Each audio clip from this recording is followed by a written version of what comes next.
Hey, ready for some horror stories? Let's get started. If you don't mind, give it a like and subscribe. I'll keep bringing you new content. Story 1. My grandfather was a Texas Ranger back during the Great Depression. He passed away when I was just a kid, so most of what I know about him comes from my father's stories. And let me tell you, some of those tales are real doozies. But one sticks with me more than any other. The story of the Yellow Rose Motel. Picture West Texas in the early 1930s. Banks failing, families starving. And when honest work dried up, crime bloomed like weeds after a storm. Cochran County became the bank robbery capital of the region.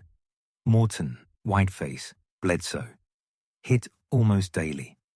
Desperate men grabbing cash and running, hoping to vanish across the New Mexico border before the law caught up. My granddaddy was one of the men chasing them. One case in particular haunted him. A robber who'd shot a young female clerk when she startled him during a heist. Nasty piece of work. Tips flooded in. People claiming they'd seen his car, his face, his getaway route. One tip stood out. A man swore he'd spotted that exact car parked at a place called the Yellow Rose Motel, out in the middle of nowhere. Granddaddy and his partner drove out there. What they found was unexpected. Not some shady roadside dive, but a quiet little place run by an elderly couple living what looked like semi-retirement. The husband and wife were sweet as pie, soft-spoken, hospitable, the kind of folks who'd offer you lemonade without asking. They explained the motel used to bustle before the crash, but by 32, it was mostly empty. Hardly anyone stopped by anymore. When they did, the couple didn't bother with registries, just took 50 cents, let guests pick any room, and wished them well. They answered every question, let the rangers search the place top to bottom, promised to call if they remembered anything. But no one matching the robber's description had checked in. If his car had been in their lot, he never came to the front desk. Granddaddy thanked them, gently suggested they start keeping records, and left. The trail went cold. New cases piled up. Life moved on. But months later, same motel name popped up again. Another witness claimed to have seen Granddaddy's suspect walking into a room carrying a bag matching one used in a liquor store robbery. Hope flared. They rushed out to the Yellow Rose. Same story. No records. Vague recognition after seeing a photograph. No real help. Frustration grew. Not anger, mind you. Just this quiet sense that something wasn't adding up. These old folks were too convenient, too forgetful, too nice. Then it happened a third time. Another robbery. Another witness placing a suspect at the Yellow Rose. This time, Granddaddy caught the old man in a lie. The witness described how the suspect barely left his room. Nervous, jumpy, making the owner come to him repeatedly. When questioned, the man first claimed not to remember which guests they meant. Then, when pressed, lied outright about how long he'd spent inside the man's room. Granddaddy didn't call him out, just played along, smiled, nodded, walked away. In the car, his partner had a theory. The couple wasn't just forgetful. They were running a racket, sheltering fugitives for a cut of the loot. Not 50 cents a night, but $1,500. A fortune in those days. But proof. They'd searched the place twice, found nothing. Months passed, then a break. A captured bandit, bitter his partner had abandoned him, spilled everything. Yes, the Yellow Rose was a safe house. Criminals paid to vanish. The old couple took their cut and made problems. Disappear. But one question remained. How? How did they make men vanish without a trace? Granddaddy and his partner devised a plan. They'd send in a third ranger, undercover, a man they'd never met before, playing the part of a desperate robber with law on his tail. He'd pay the fee, ask for passage to Mexico, and when the couple showed him their secret, he'd pull his badge. The day arrived. Granddaddy and his partner took position atop a water tower 1/2 mile from the motel. Binoculars trained on the building, watched as their ranger buddies screeched into the lot, burst into the office yelling about cops closing in, cash in hand. The old man sprang into action, hid the car in a garage out back, led the ranger toward a hidden entrance, and then nothing. 30 minutes passed, an hour, 2 hours, no signal, no movement, just silence stretching thin as a wire. They couldn't wait any longer. Granddaddy called in every resource, local deputies, federal agents, sniffer dogs. They descended on the Yellow Rose like a storm. And it was those dogs who found him, not by scenting a living man, but by catching the coppery tang of blood seeping up through the earth. Behind the garage, beneath a rusted-out truck, they found it, a rug buried under dirt and rocks. Pulled it back to reveal an iron hatch leading down into darkness. What waited below defied words. A kill room, drain in the floor, hose coiled in the corner for washing away evidence. A processing area where bodies were prepared not for burial, but for display. They'd been embalmed, preserved with some strange varnish that kept skin from rotting, dressed in their own clothes, hair combed, posed around a poker table in a small parlor room, books on shelves, a record player in the corner, cards fanned across green felt. 7 men, all criminals, all dead. The old couple claimed they felt bad for them, said they only killed because these were bad folks, said they'd never have touched the ranger if they'd known he was law. But he'd waited too long to reveal himself. And by the time help arrived, the old man had already struck him with a hammer, drained most of the blood, was preparing him for his place at the table. They weren't monsters reveling in slaughter. That might have been easier to understand. No, they believed they were kind, providing a final dignity to men society would have forgotten, buying furniture with blood money because it was the least they could do. The old man suffered a heart attack in his cell before trial. His wife, already dying of cancer, passed the night before arraignment. No courtroom drama, no justice served in public view, just 2 old people vanishing quietly, taking their secrets with them.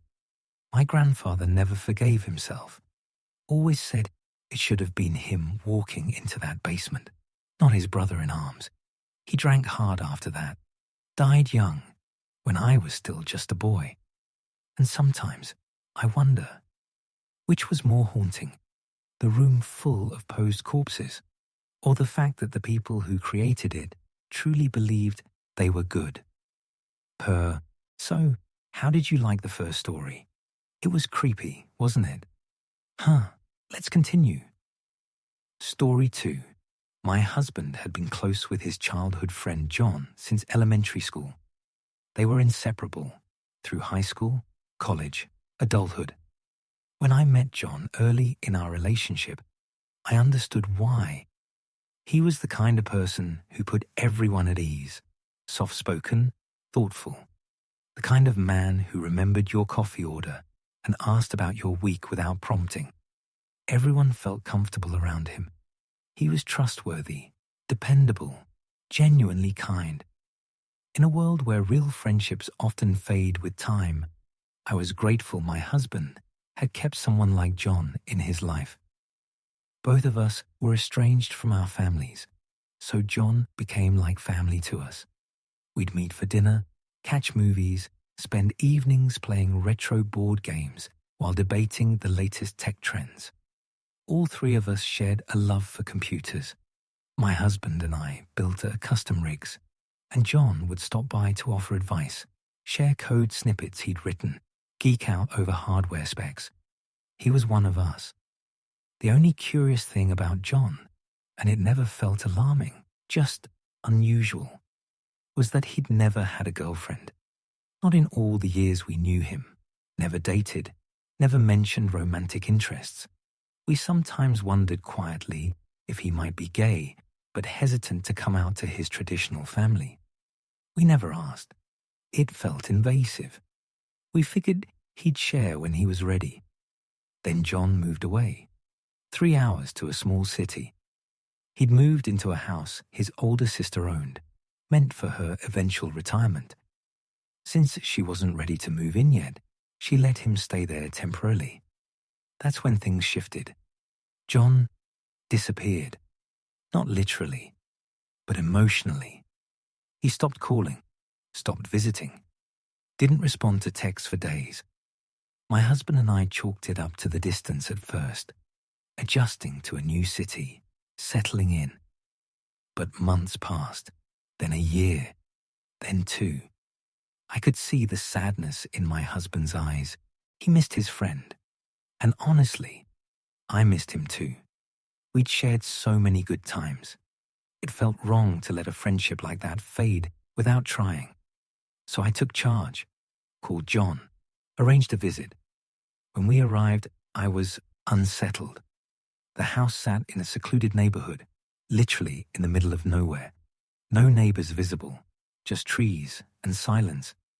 And the house itself, it wasn't just lived in. It felt occupied, dusty, cluttered, like someone had moved in but never truly settled. John's room confirmed it. He had his own space, but it looked like a teenager's bedroom frozen in time. Clothes strewn across the floor, computers and tangled wires everywhere. No adult touches, no photos, no books beyond tech manuals, no sense of a life built over decades. He told us his sister visited every other weekend and took the master bedroom. He complained about his privacy being interrupted. I thought, you're in your late 30s. You could rent your own apartment. But I kept that to myself. We went to dinner. I finally asked the question burning in me. Why did we lose touch? He shrugged, said he'd been busy with the move, lost track of time, promised it wouldn't happen again. His answers were off, too short, too polished, like he'd rehearsed them. My husband gently suggested he'd probably want his own place by now, being 3 hours away and all. Financially easier this way, John said. Generic, rehearsed. I asked if he was seeing anyone. Not in a position for that right now, he replied. Need to get my finances in order first. Every answer made logical sense, but my gut twisted. He wasn't just distant, he was hiding. I didn't know what. But the man sitting across from us wasn't the John we'd known for 15 years. We drove home confused, but hopeful. Maybe reconnecting would bring back the friendship we'd lost. It didn't. John remained distant. His social media stayed silent, but I noticed something strange. Since I was connected to him, I could see his public activity. And he'd been liking Nickelodeon shows. Not just liking, commenting. Comments written like a child. Can't wait for the next episode. That was so funny, LOL. A man in his late 30s, writing like a 10-year-old about kids' sitcoms. I told myself I was being nosy. Some adults enjoy cartoons. It's harmless.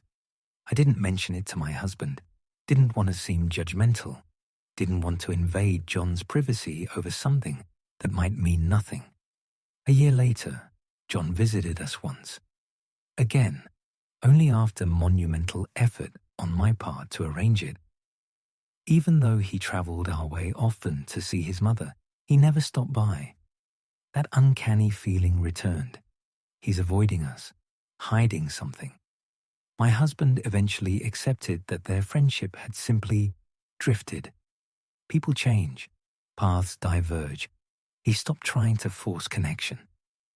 Then, out of nowhere, my husband called me downstairs. Come look at this. Hurry. I rolled my eyes. He sometimes exaggerated to get my attention. But when I reached the living room, his face was pale, white as paper. He pointed the remote at the TV. A news segment played, courtroom footage, and there, led in by a bailiff, wearing an orange jumpsuit, hands and feet shackled, was John. I did a double take. This has to be a joke, a look-alike. My husband's messing with me. But the screen displayed his full name. The newscaster's voice was calm, clinical. John, last name, has been arrested in connection with one of the largest child exploitation networks dismantled in recent history.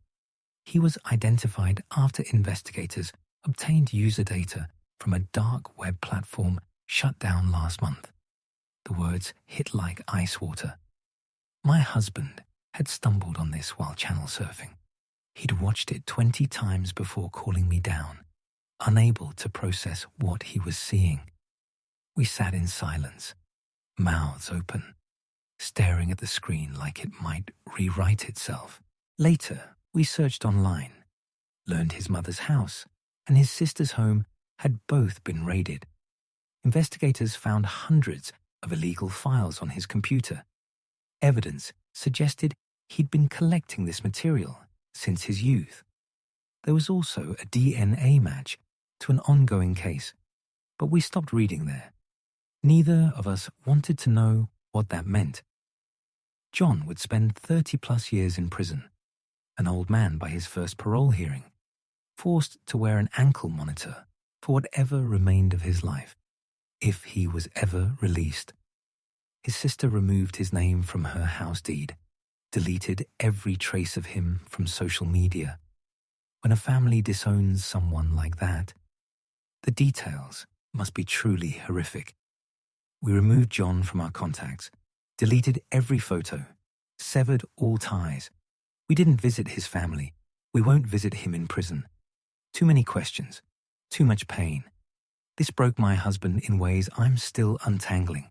He became paranoid, distrustful, refused to make new friends. And I understand why. Because this truth changes you. You never truly know anyone, not even someone who slept in your home, shared your table, laughed with you for 15 years. The sweet, humble man we knew was an illusion, a carefully constructed mask, a magic trick so convincing we never saw the strings. John had been hiding something all along, and what he hid was a monster. But the cruelest part? He wasn't hiding from us. He was hiding in plain sight, and we never saw him at all. How do you like this story from 1 to 10? Let me know in the comments.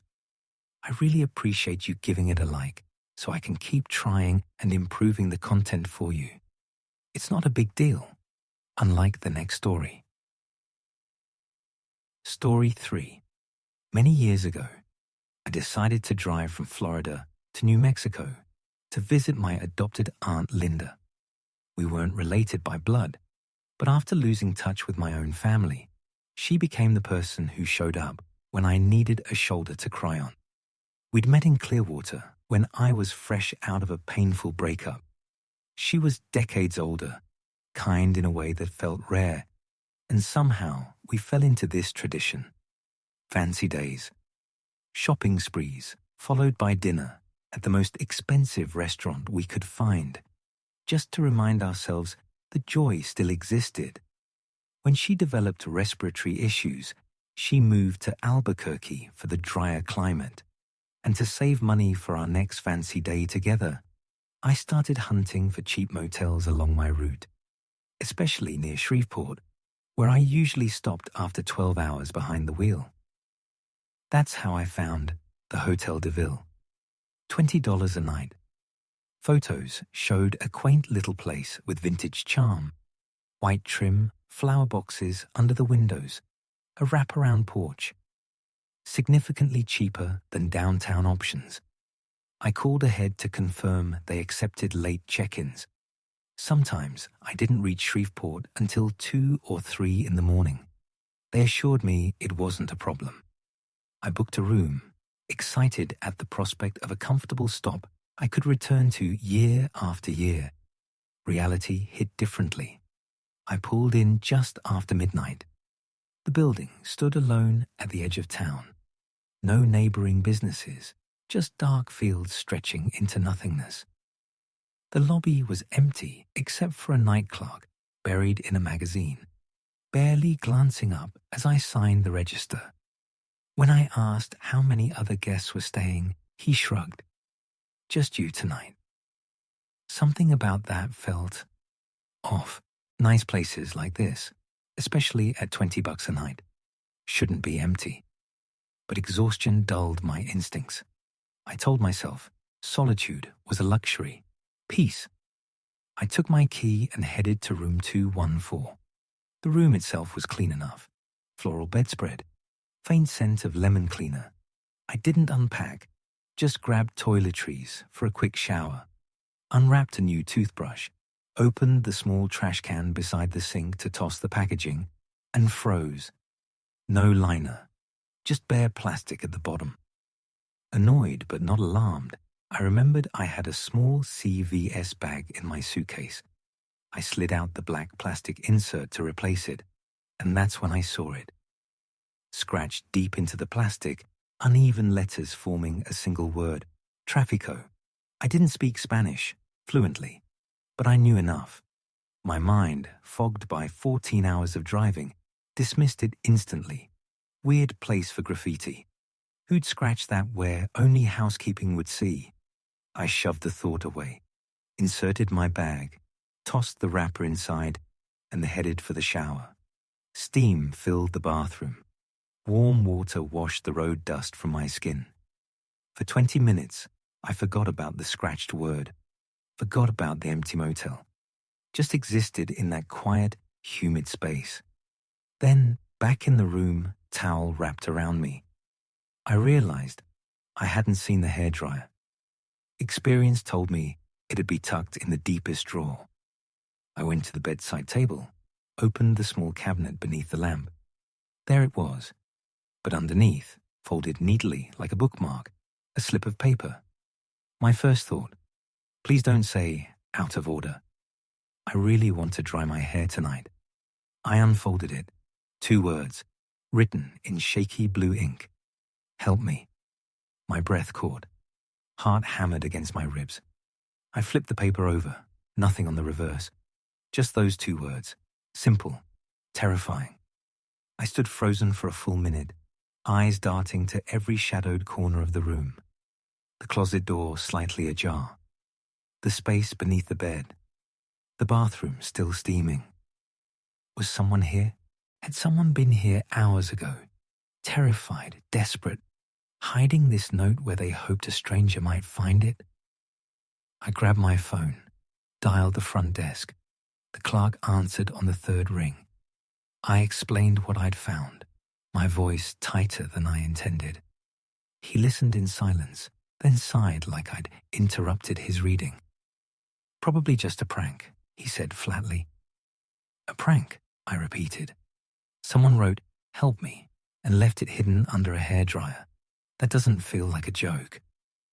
What am I supposed to do? He countered. You got a note. No blood, no broken locks, no screaming coming from the room next door. Unless you want to check out, there's not much I can do. I hung up, sat on the edge of the bed for 10 minutes, telling myself I was overreacting, telling myself this was how horror movies started, the naive girl who ignores the warning signs. I'd listened to enough true crime podcasts to know the pattern. I repacked my suitcase, zipped it shut, walked to the front desk and checked out without making eye contact. The clerk didn't ask why, didn't seem to care. Outside, the night air bit through my sweater. February in Louisiana still carried a chill. I got in my car, locked the doors, and drove until I found a quiet stretch of road. Just trees and darkness. No buildings, no people. Parked beneath a flickering street lamp. And for the first time that night, I felt safe. I tried to sleep. Failed. Kept replaying those 2 words in my mind. Help me. Was it recent? Had someone been trapped here days ago? Hours ago? Or was it years old? A relic from some long-resolved tragedy? I hoped it was a prank. but hope felt flimsy against the memory of that scratched word. Traffico, and the clerk's indifference, and the way he'd barely looked at me when I checked out, as if he'd seen this reaction before. Days later, after reaching my aunt's house and spilling the whole story between sobs, I called the Hotel de Ville again. Different clerk this time, a woman with a gentle voice. I described the room number, the exact location of the scratched word. "I'll check right now," she said. A minute passed. Then her voice returned, confused. "I've got the trash can right here. Still has your toothbrush wrapper inside. But there's nothing scratched on the liner." My blood ran cold. "I saw it," I insisted. "Deep scratches, all capital letters." "I'm looking at it now," she repeated. "Nothing." And in that moment, I understood. Either she was lying, or the night clerk had swapped that liner the second I left the building. I thanked her and hung up. Never called back. Never drove near Shreveport again. My Aunt Linda listened to the whole story without judgment. Then she placed her hands over mine and said 5 words that untangled the knot in my chest. "You did the right thing." And she was right. Whether it was a prank or something darker, I trusted my gut. I left when I felt unsafe. I didn't wait for proof. I didn't rationalize the fear away. Sometimes the bravest thing you can do is walk away from a room that feels wrong, even when no one else sees the danger. I'll never know what happened in room 214 before I arrived. Never know who left that note or why. But I carry this certainty with me. Some silences aren't peaceful. They're waiting. And some words, just 2 of them, can be enough to save you. Well, here we come to the last story this time. I hope you like it. There is something so terrifying in it. Story 4. I was 19 years old when I met him. And for the first 6 months, he was perfect, attentive, protective. The kind of man who remembered how I took my coffee and showed up with flowers just because. He listened when I talked about my anxiety, really listened, and promised he'd always be my safe place. I believed him, but relationships have seasons, and ours shifted slowly, like weather changing without you noticing until you're already caught in the storm. The first red flag was subtle. He'd cancel plans last minute, then text hours later saying he'd been dealing with family stuff. I never questioned it. Everyone has hard days. But the cancellations grew more frequent. His texts became shorter, colder. When I'd ask if everything was okay, he'd sigh and say, "You're being needy again." That word, needy, became a weapon. He started isolating me from friends. Not dramatically, just small comments. "Your friend Sarah only calls when she wants something." Or, "Why do you need girls' night when you have me?" I stopped inviting him to group hangouts after he made a scene at a birthday party, quietly seething in the corner while I tried to enjoy myself. Eventually, I stopped going altogether, easier than dealing with his moods.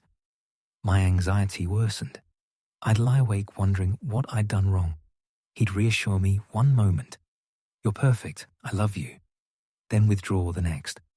Hot and cold, push and pull. I started doubting my own memory, my own feelings. Gaslighting doesn't always come with dramatic lies. It often arrives as gentle erosion. "You're overreacting. That never happened. You're too sensitive."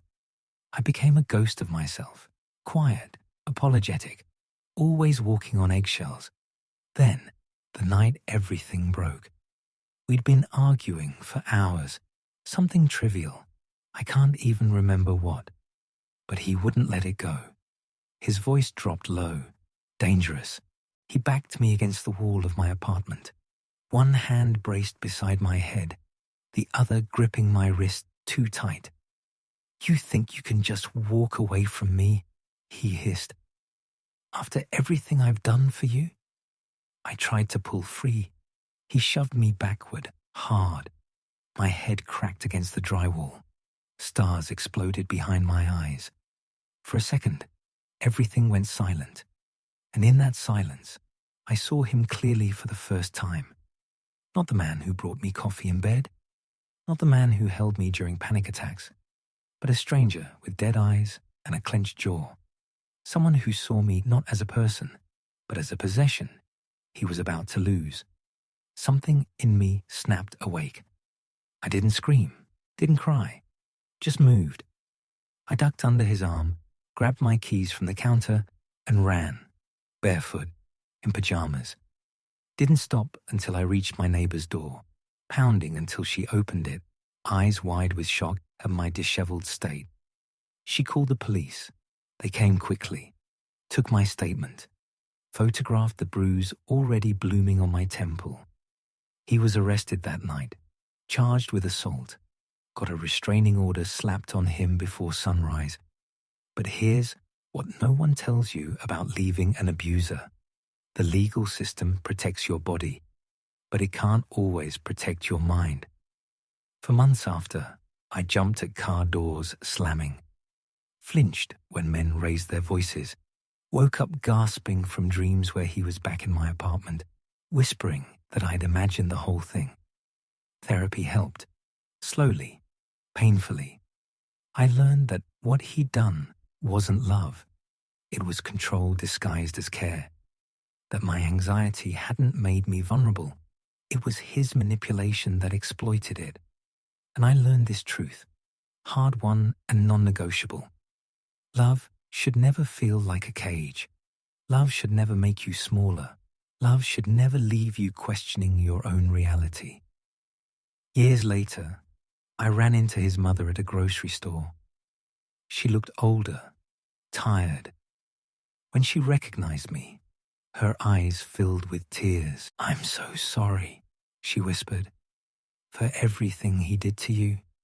I nodded, didn't hug her, didn't offer forgiveness, just said, "I hope he gets help." Because healing isn't about forgiving the person who hurt you. It's about reclaiming the parts of yourself they tried to erase. I'm 34 now, happily married to a man who asks before he touches me, who celebrates my friendships, who never ever makes me feel small. Sometimes at night, when my husband sleeps peacefully beside me, I trace the faint scar on my temple, a permanent reminder of that night, and I whisper 2 words to the darkness. Thank you. Not to him, never to him, but to the version of me who ran barefoot into the night, terrified, bleeding, but still choosing herself. She saved my life, and I've spent every day since honoring that choice. That's the end of our video. I hope you enjoyed it and that you listened to my story with interest. Please hit the like button. It's the best reward. It lets me know you like it. And if you also left suggestions for the content in the comments, that would be a real treat. Hugs to you and take care.